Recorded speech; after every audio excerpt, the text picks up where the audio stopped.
விளையாடுறதுக்கு காரணமா இருங்க வீரரான ஆனந்தான சத்யாங்க உங்க எல்லாருக்குமே நன்றி. இன்னைக்கு நான் இங்க விளையாடுறதுக்கு முக்கிய காரணமா இருங்க எங்க அப்பா எப்படி வண்டி ஓட்டுது பாருங்க.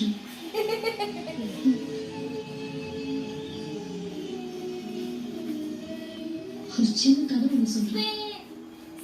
உட்காந்துக்கினே ஓட்டலாம், ஆனால் படுத்துக்கினே ஓட்டுற எங்கள் அப்பாவை பாருங்க. ஒரு பொண்டாட்டி பிள்ளைய தவிர 2 விஷயம் போலாம் ரைட், அப்போ போலாம் ரைட், வண்டி ஓட்டு. காலகட்டத்தில் இந்தியாவில் எப்பவுமே அழிந்த நிலைமையில தான் இருந்தது.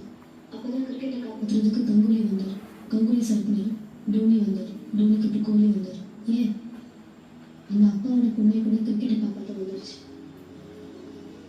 அந்த விவசாயத்தை காப்பாற்ற போன முருகேசன் சார் இருக்கும்போது இன்னொரு